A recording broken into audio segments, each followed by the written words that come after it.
and share with family and friends and pay our last respects to John. Can I say this? My name is not Steve. It's a good name, but it's not mine. A number of you would probably know me by the name I go by more. You remember probably my parents, or remember a little snot-nosed kid by the name of Raymond. But thank you for this time today to be able to come and spend with you and to share. Brother John and Sister Dorothy came to be with us in Free Soil many years ago. In fact, it's been so many I wasn't able to remember the year that it was. But they just became a fixture around there at the church, and we just enjoyed them and loved them so much. And I've enjoyed a number of the things that have been shared already today. And when you mentioned those flea market items, I ended up with that. He came through and he thought we could use some guitar players in the church. And he wanted to help. And he said, I've got a shipment of guitars. I would be happy to help anybody who wants to learn to play guitar. And he said, I'll bring a couple for you. I said, all right. And he did. And they were just a little smaller sized guitar made in China. And I said, well, that would be pretty nice for someone to learn on. It was a good learning guitar. And I had 2 or 3 that I thought we would work with. And we had a visiting minister there that service as well. And I said, I think we could use a couple of those. He said, that'll be $20 for each one. So I helped him out. We bought 3. And our visiting minister bought 10. So Brother John was very, very happy. He ran out of stock and he said, I'll get your 3 to you next time. And he did. And so we had those guitars passed around the church for a number of weeks. They didn't last much longer than that.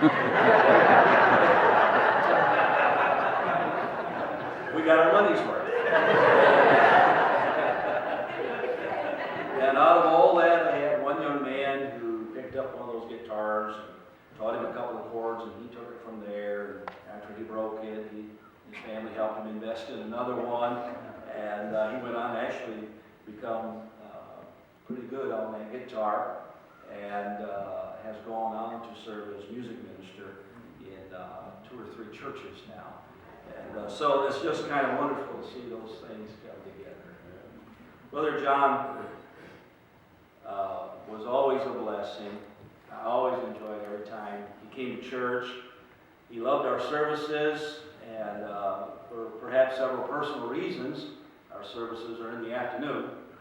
For one, they're Free Soil, and that worked out real nice for him. He could get in the flea market, he could get in everything else, and come to church. He had a tendency to show up to church in the worst weather, which really surprised me. And then sometimes on the better days, we didn't see him. But he had things to do. But it was always a pleasure.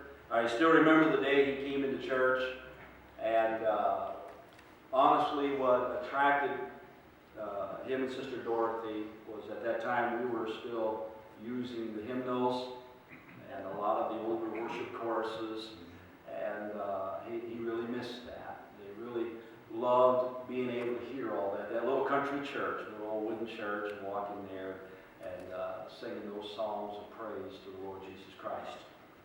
As time went, we began to upgrade a little bit and start to use some contemporary songs. And he came to me and offered to buy songbooks. We don't have enough songbooks here, Brother Ray. I'd like to help out. And I got the hint. I said, you're worried about some of those old songs. He said, I really do like those old songs. I like to hear that word in ministry. He says, I miss the way things used to be. He says, I remember when people sang and they worshiped freely and they gave their hearts and just sang with everything to the Lord. And I said, we don't want to ever lose that, do we? He said, no. I said, well, we also need to reach some of the youth, and we're trying to do that. So I promise you, we're going to try and keep a variety here. He came back, I guess it was probably a couple of months later, and he said, have you ever watched Jimmy Swaggart's show? I know some of you know right where that's going. He says, man, the music on there is phenomenal. He said, they're singing old songs. And he said, they're really putting a wonderful sound to it.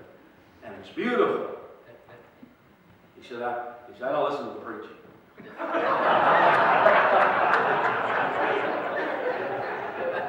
And he had that look in the eye that gave me this understanding of what he was really saying is, I like your old songs too, but I don't listen to the preaching.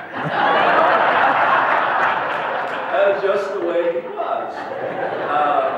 You know, it was common to see him. He was there. He'd be nodding a little bit as we were singing the songs, and as I was preaching, he was nodding in a different way. But, you know,